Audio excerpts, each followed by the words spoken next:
श्री मंगराय सिद्ध महात्म्य ग्रंथ. लेखक प्रकाश बाबूराव शीत. अध्याय 13वा.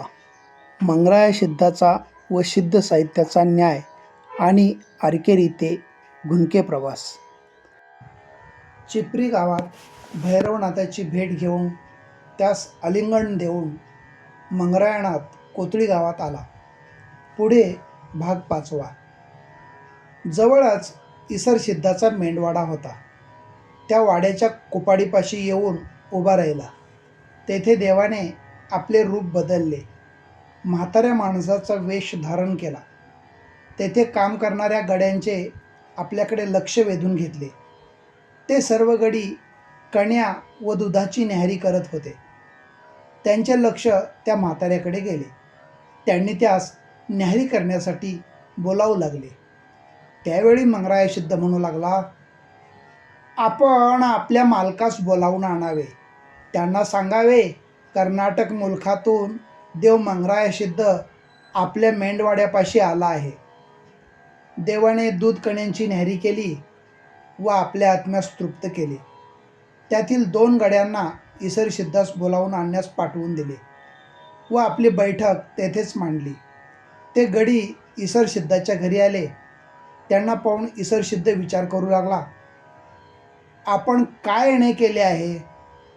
त्यावर गडी म्हणाले, कर्नाटक मुलखाचा एक देव आला आहे. आपल्या मेंढवाड्याला आलाय. त्यांनी आपणास भेटण्यास बोलावले आहे. राज दरबाराचा इसर सिद्ध गड्यांना बोलू लागला की, कोण पण येईल आपल्या मेंढवाड्याला. प्रत्येक वेळी तुम्ही मला बोलावायला येणार काय? सांगा बरं तुम्ही. मी घरी नाही म्हणून सांगा, जावा.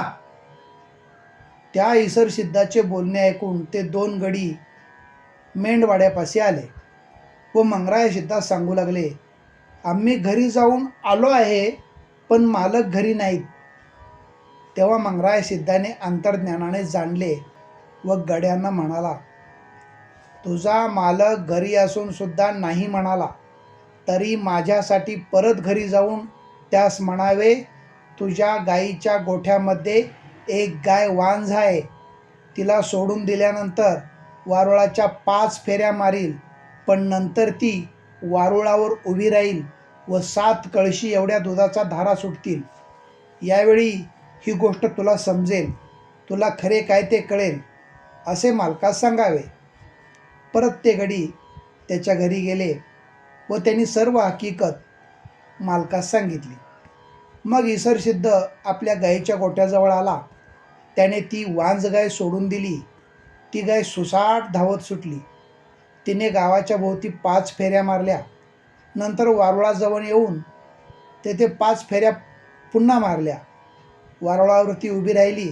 त्या क्षणी तिच्या कासेतून दुधाच्या धारा जमिनीवर पडू लागल्या. हे सर्व इसर सिद्धाने आपल्या नेत्रांनी पाहिले. त्याची खात्री पडली. धन्य देवा तुझी करणी. ते पाहून इसर सिद्ध बेचैन झाला व आपल्या मेंढवाड्याजवळ आला आणि देवाचे चरण धरले. देवा, आपणास काय हवे ते आपण मागावे. तुमची ही किमया पाहून मेंढवाड्याजवळ आलो आहे. मंगराय सिद्ध म्हणाला, मला तुझे काही नको आहे, फक्त मला एक वचन दे, मला हवे ते मागून घेईन. इसर सिद्धाने देवास वचन दिले, आपणास हवे ते मागावे, असे बोलता झाला. त्याच वेळी तळ हातावरची पाणी सोडण्यास सांगितले. आता इसर सिद्ध देवाच्या वचनात गुंतला होता. इसर सिद्ध म्हणाला, देवा, आपले वचन काय आहे ते तरी सांगावे. त्या क्षणी मंगराय सिद्ध बोलता झाला, मी इथून पुढे कुठेतरी जाईन. जेथे माझे भक्त जास्त असतील त्या ठिकाणाचा मी शोध घेईन. त्या ठिकाणी माझा मठ असेल. त्या मठाच्या जागी तू माझी सेवा करण्यास यावे. इसर सिद्ध म्हणाला, देवा, माझा इथला प्रपंचाचा गाडा जास्त पसरलेला आहे. त्या सर्वांची व्यवस्था पाहता पाहता माझा अख्खा दिवस जातो. त्या सांभाळण्यास कोण नाही. तरी पण मी घरी जाऊन बायको मुलांना भेटतो, त्यांना सर्व हकीकत सांगतो. त्यांनी होकार दिल्यानंतर मी आपली सेवा करण्यास येतो. देवाची आज्ञा घेऊन तो घरी आला. घरी येता येता वाटेत त्याची बुद्धी पालटली व मनामध्ये म्हणू लागला, कोण राहणार त्या म्हाताऱ्याच्या सेवेला? हा माझा राजदरबार सोडून त्याच्याबरोबर जाऊन मला काय मिळणार? त्याचा आपणास काय उपयोग नाही. आपल्या सर्व धनसंपत्तीला कोण सांभाळणार? हे त्याचे बोलणे मंगरायास अंतर्ज्ञानाने समजले.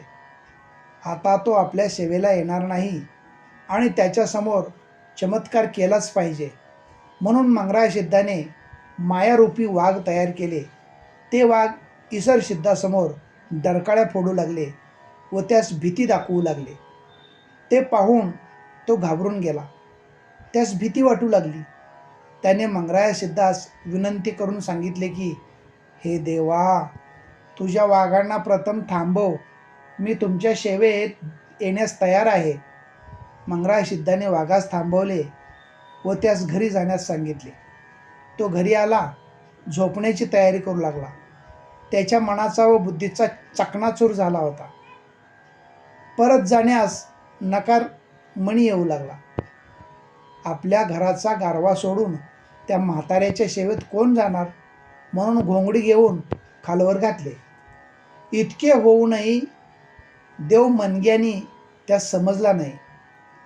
इतके नोकर चाकर सोडून, इतकी संपत्ती सोडून मी कसा काय जाऊ, असा विचार करून तो आपल्या प्रपंचात गुंतला. वचन विसरून गेला. आपल्या मुलाबाळांना त्याच्या सेवेस कसे घेऊन जायचे त्याच्या मठाला, हे त्यांच्या मनातील विचार अंतर्ज्ञानाने मंगराय सिद्धाने पुन्हा जाणले. त्या क्षणी मंगराय सिद्धाने आपल्या गुरुचे नाव घेतले, भंडाऱ्याच्या बटव्यात हात घातला व कोथळी गावावरती फेकला. त्यावेळी गावातील सर्व स्त्रिया घरातील घागरी घेऊन पाणवठ्यावरती गेल्या. तेथे घागरी भरून गावच्या खालच्या बाजूस आल्या. तेथे 7 कळसाचे वारूळ होते. तेथे त्या भरून आणलेल्या पाण्याच्या घागरी ओतू लागल्या. सकाळी सुरुवात झाली होती ते संध्याकाळपर्यंत तसेच पाणी आणून घागरी खाली करू लागल्या होत्या. घरामध्ये पाण्याचा एकही थेंब शिल्लक नव्हता. अशी भूल दिली होती. ते पाहून घरातील सर्व पुरुष मंडळींनी विचार केला, आजपर्यंत असे घडले नव्हते. आजच हे कसे आणि कोणत्या कारणाने घडले? कोणी अशी करणी केली काय? घरामध्ये चूळ भरण्यासाठी सुद्धा पाणी नाही. हे सर्व पाहून सर्वजण इसर सिद्धाच्या वाड्यास आले. सांगू लागले की आपल्या सर्व गावाला वेड लागले आहे. अचानक असे हे काय घडले आहे? काही कळेनासे झाले आहे.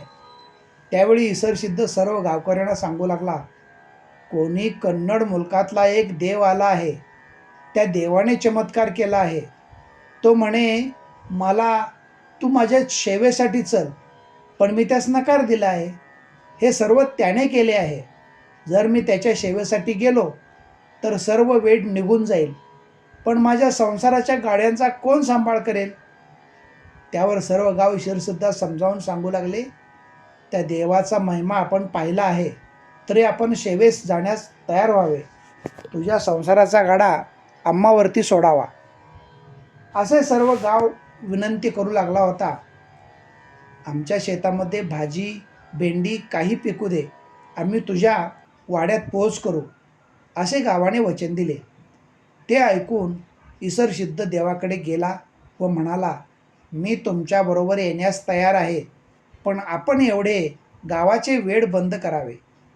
मी माझ्या वचनास बट्टा लावला. फार मोठी चूक केली आहे. ती मला माफ करावी. सर्व गावचा सांभाळ करावा व त्यांना सुखी ठेवावे. त्या क्षणी मंगराय सिद्धाने बटव्यातील भंडारा पुन्हा सर्व गावावरती फेकला. त्या क्षणी सर्व गावाचे वेड निघून गेले. इसर सिद्ध मंगराय सिद्धास शिष्य झाला. येथे गुरु शिष्याची जोडी कोथळी गावात पाहावयास मिळाली. पुढे चालत चालत दोघे मिळून कुंभोज गावच्या पूर्वेस आले. तेथे चिंचेच्या बागेत हिराव खान याचा मठ होता. तेथे आले. त्याची भेट घेऊन त्यास आलिंगन देऊन दोघेजण चालत चालत भेंडवडे गावी आले. तेथे त्यांनी पाहणी केली. येथे धनगर समाज फार कमी आहे, जैन समाज जास्त आहे असे दिसले. थोडी विश्रांती घेऊन ते दोघेजण वडगाव जवळच असलेल्या खोतवाडी गावी आले. सध्या या गावाचे नाव मंगरायाची वाडी आहे. ते गाव शांत व समाधानी दिसले. तेथे एक खोताचा म्हातारा होता. तो आपल्या शेतात हराटीचे मूळ काढत होता. तेथे जवळच एक वडाचे झाड होते. दुपारची वेळ झाली होती. भरपूर ऊन लागत होते. ते दोघेजण त्यांच्याजवळ आले. त्याच्याकडे पिण्यासाठी पाणी मागितले. त्या वृद्धाचे नाव ज्ञानू खोत होते. तो वृद्ध देवासाठी पाणी आणण्यास गेला. त्याने आपल्या खांद्यावर पाण्यासाठी मोगा घेऊन जवळच असलेल्या विहिरीवरती गेला. तेथून थंडगार विहिरीचे पाणी घेऊन तो त्या झाडाखाली बसलेल्या देवाजवळ आला. त्या वृद्धाने त्यांना पाणी दिले. त्यांचा आत्मा शांत झाला.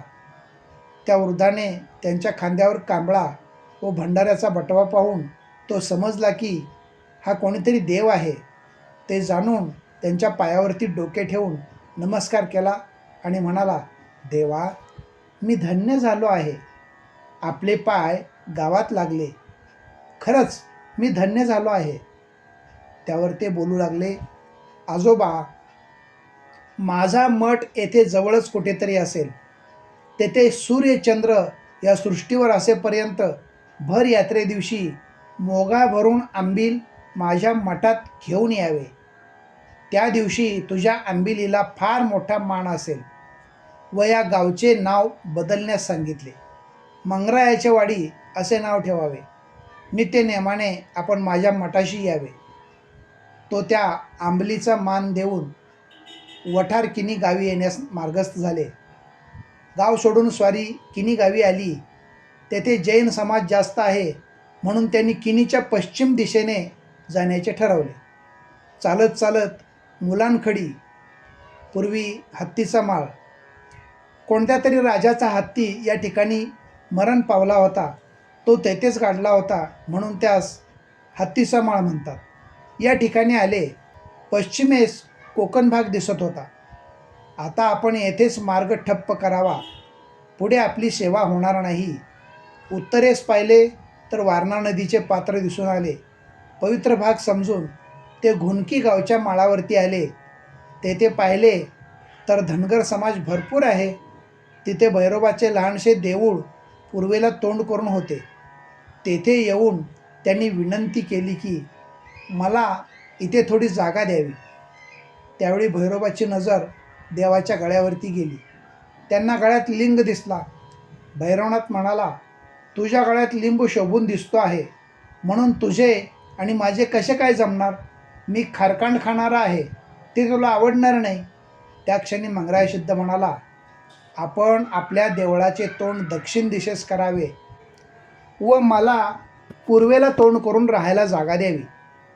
त्याच्याबद्दल तुला 2 वरदान देतो आहे.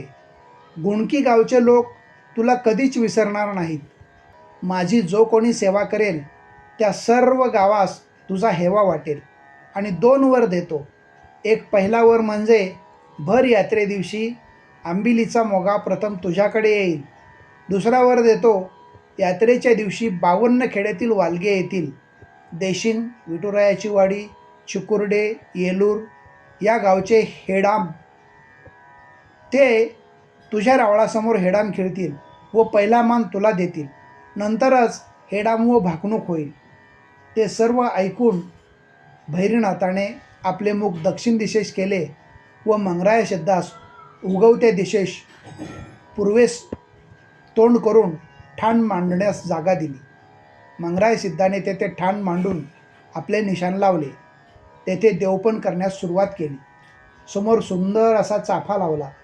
दोन्ही बाजूस पिंपळाची झाडी लावली होती. सुंदर असे वडाचे झाड लावून सुंदरसे ठाणे तयार केले. आज या मठास जवळजवळ 900 वर्षे झाली असावीत असे कळते. कारण या ग्रंथात असा उल्लेख येतो की मिरजेचे मीरासाहेब 1300व्या शतकातले त्यांचे मिरजेचे स्थानक आहे. असेच पन्हाळगडही राजा भोज यांची राजवटसुद्धा 1178च्या आसपास होती. आज रोजी प्रत्येक रविवारी प्रसाद दिला जातो व प्रत्येक अमावस्ये दिवशी 1000 लोकांना पुरेल इतका खीर, दूध भात, शेक असा भंडारा केला जातो. गावामध्ये प्रत्येक दिवशी लोक दर्शनास येत असतात. गावामध्ये आपण फिराल तर प्रत्येकाच्या कपाळावरती भरगच्च भंडारा दिसेल. अशी ही कथा गुणकी गावचा मंगराया सिद्धाच्या मठाची आहे. पुढे दिवस लोटत चालले होते. इसर सिद्ध मंगरायाची सेवा करत होता. गुणकी गावचे वैभव त्यामुळे जास्त फुलू लागले होते. मंगराया सिद्ध गुणकी गावची राखण करू लागले. सिद्धास पेटण्यासाठी बाहेर गावचे लोक येऊ लागले. देवाची किमया सर्वत्र पसरू लागली. जागृत देवस्थान अशी या मंगरायाच्या रावळाची किमया आहे. 52 खेड्यामध्ये याचे महत्त्व वाढू लागले. अध्याय 13वा समाप्त.